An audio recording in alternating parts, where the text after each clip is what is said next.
have no idea. Oh, good, good. Yeah, I like it. I think it turned out well.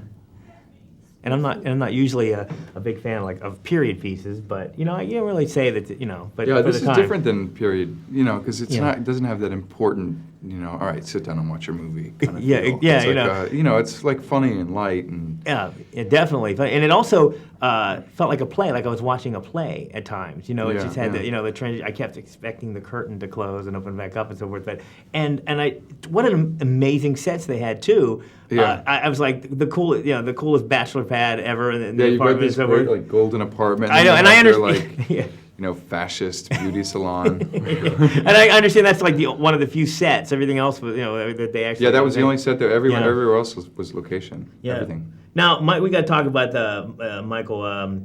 You're really putting your shoulder into the piano playing there. This guy was. Yeah, I did learn how to play the piano for it. I mean, I really learned how to play those songs, which was tricky, but figured it out.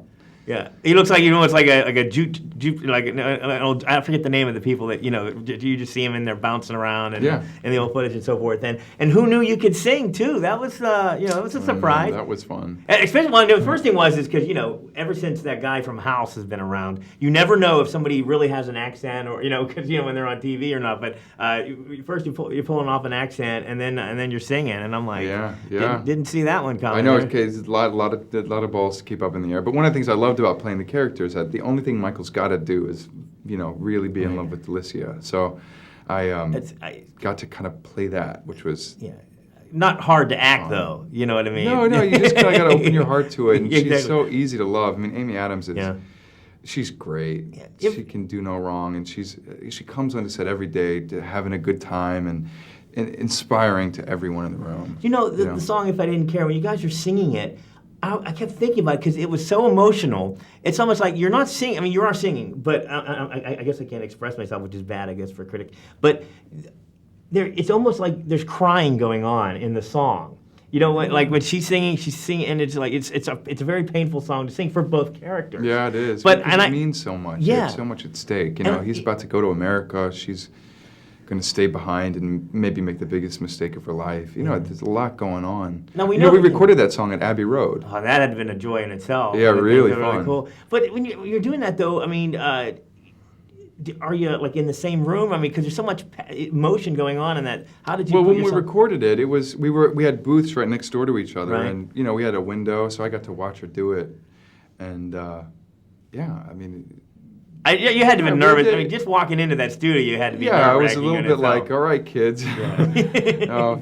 Like the pianos at the, it was a really great experience. And Amy's a, pro at singing on movies and stuff, so she knew what she was doing. But I'd never done it before, so I kind of took cues from her. No, I've been bubbly ever since I've been out in the hallway, and I've been holding off on this because my friend Bonnie and I, who you met from Toronto earlier, we are Pushing Daisy fanatics. Oh, good. I mean, we're just like, leave Pace. I mean, we were just so excited about that, and we're wondering now whether there's going to be a somehow kind of a musical episode in Pushing Daisies or not. I think that there's a strong possibility that they're going to have us singing. I think so. I bet Kristen Chenoweth, she's gonna be tough to sing next to. That's true. Kristen Chenoweth. Yeah, I mean, she's Ellen Green. Yeah, I mean, you could really got some storylines. And Anna Friel's got a beautiful voice too, and Shy McBride got to start singing. So we were somewhere. You guys, they were filming an explosion scene one day on the set, and we were all in the neighborhood or whatever. And we were really? Yeah. Oh, I know exactly what you're talking about. Yeah. I wasn't there that day. Oh yeah, he was though. He was and he was staying at our hotel, and we were kind of like little stalkers following him around. Shy? Yeah, exactly. Oh yeah. We're such fun. I mean, the show is so.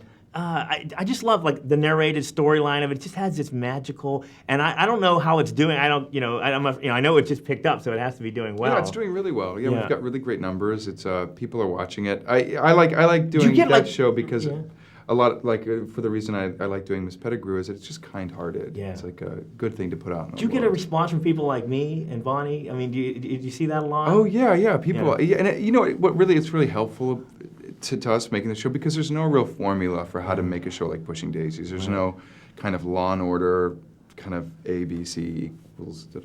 It's like we have to kind of trust our instincts on it. So it's good that to hear that people like it because we know we're kind of going down the right track on it. Well, Pie Man, it's great to see you. Thank you. Great to talk to you. Highlighted my long week. So.